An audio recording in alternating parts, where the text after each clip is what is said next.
What's up guys, Houndish here, and today we're jumping in with a guide on how to acquire the exotic class items in the final shape. Straight away, it's worth me saying that the mission for this does actually require 2 players, and 2 players exclusively, so you can't do it solo. You also can't do it with 3 players. Obviously, that's going to make life a little more difficult for some folks. But it's a very fun exotic mission, although kind of a complicated one. It isn't necessarily easy by any means, so we'll jump in and explain exactly how all of it works in the video. I hope you guys find this one useful. If you do, a rating below really does help us out, but now let's get into it. And so the exotic mission that will actually drop the class items is unlocked by completing different overthrow challenges on the Pale Heart, and essentially we need to get overthrow completed at level 4 on each of the main landing zones on the Pale Heart. So to do this, we started out on the left hand side of the map, overthrow the landing. You don't have to do the match-made version, you can just do the random one that happens in the world. And basically, after you get to level 4, there'll be some text that pops up on the side of the screen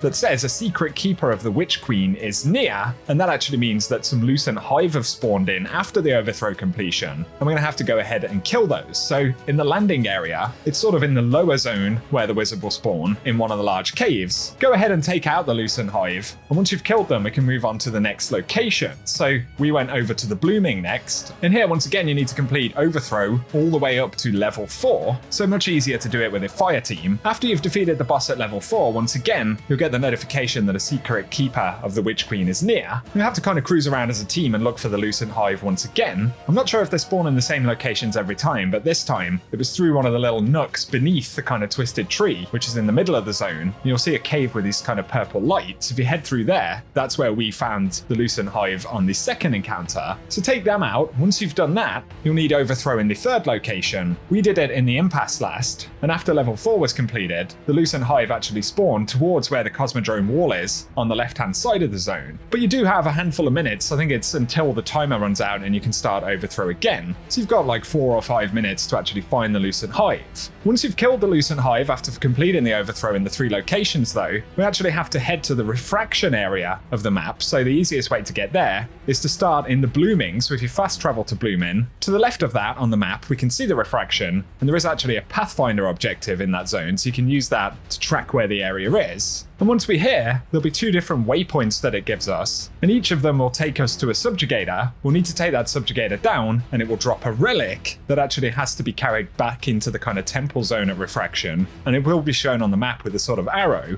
So you'll have to dunk 2 separate orbs into refraction by killing the 2 subjugators that are highlighted on the map, and then it will unlock access to a new exotic mission called Dual Destiny. Once the exotic mission has been unlocked, you can actually leave the zone and return to the mission directly via the director if you want to. But this exotic mission is a timed mission. Once again, it requires 2 players. And when you start the mission up, each player will have an alignment. So I had the light alignment, and my friend here, Duddits, had the darkness alignment. And there are a few key mechanics inside of these missions that are worth keeping in mind. So firstly, wherever you see plates on the ground, there will be either a light or a dark plate, and the associated aligned player will need to stand on each of those plates wherever you encounter them throughout the mission. I will run our full gameplay from the mission run at the end, but we'll explain each of the sort of mechanics. Most of the mission is reasonably self-explanatory. There are some jumping sections as well, so I'm sure that will make some folks really happy. But another one of the mechanics includes a section where we have to collect motes, and one player will have to identify certain symbols. These are actually the same symbols from the Vow of Disciple raid, while the second player will have to actually shoot those symbols. And there are a handful of different encounters within the mission where we have to do this, and it will swap the roles throughout. So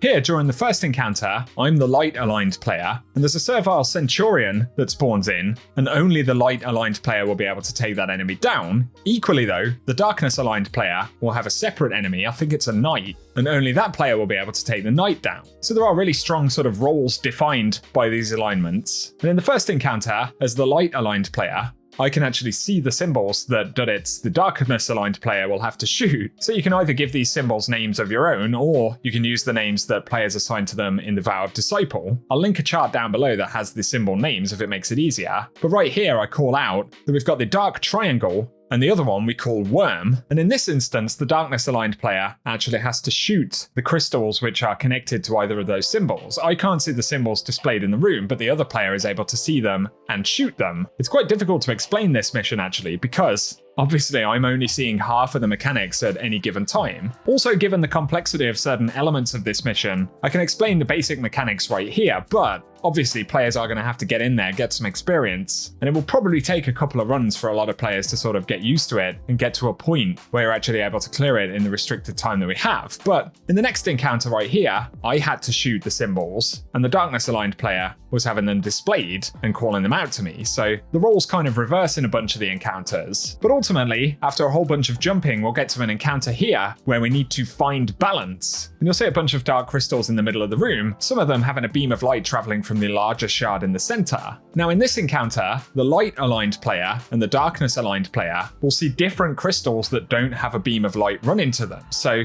on the phase that you can see on screen right now, if I'm counting clockwise, 1, 2, 3, 4, and 5 all have light beams connecting to the main shard, but as you can see, 6, 8, and 9 don't have a light connected to them. So I'm able to call these out, and equally the other player will have to call out the ones that don't have a light connected to them as well. And whichever 3 aren't called out by either player will be the ones that we actually have to shoot. So for example, if I have 5, 6, and 9 which aren't lit up, and Duddits has 1, 2, and 7 which aren't lit up, that would mean that we need to shoot 3, 4, and 8. So that's how that part works, kind of complicated. And in order to get the buff that allows you to actually shoot the crystals, you'll need to take down the tormentors in the middle of the room. And then if you jump into the pool of light that the tormentor leaves behind, you'll get the buff Harmonic Sundering, which allows you to actually shoot the crystals and take them out. 3 successful rotations of that will actually clear this encounter and allow us to move on to yet another encounter. And the next section has this sort of ascending combat space, where again we have to utilize the light and darkness plates. Then finally, we'll get to an encounter called Mastery of Balance, and without a doubt, this is the most difficult bit. This is the final boss, where there are 2 subjugators that we'll actually have to kill, and we'll be able to do a bunch of damage to them before they become shielded. Again, in the first phase of this boss fight, there'll be 3 symbols,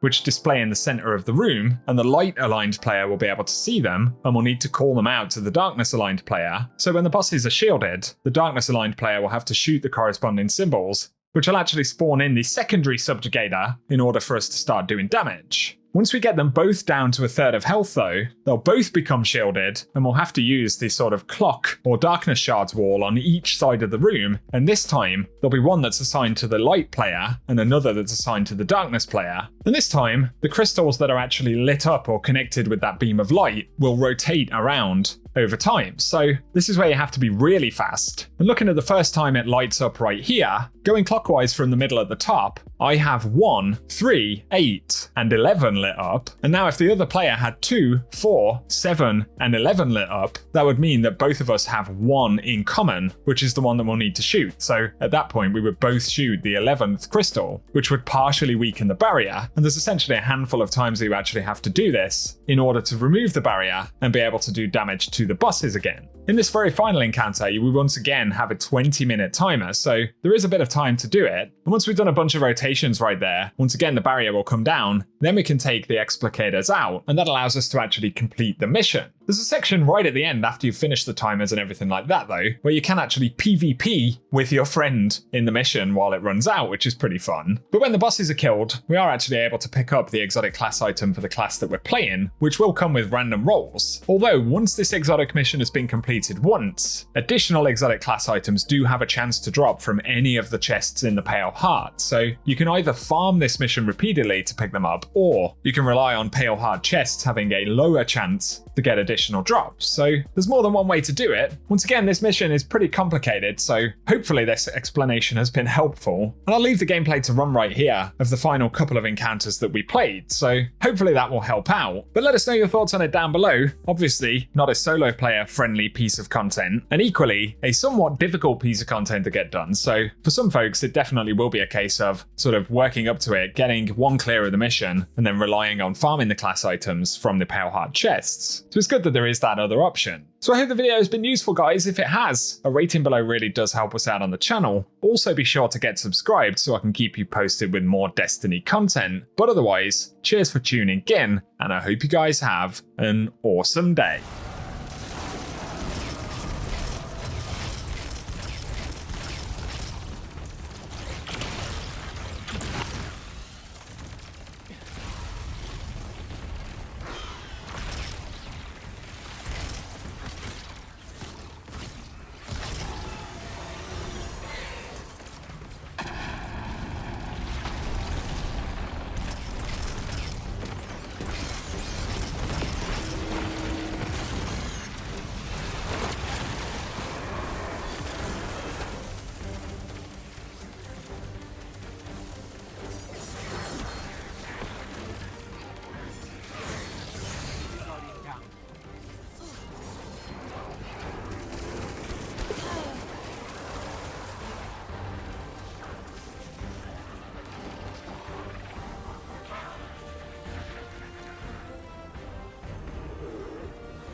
be opposing forces, but you'll pit them against each other all the same.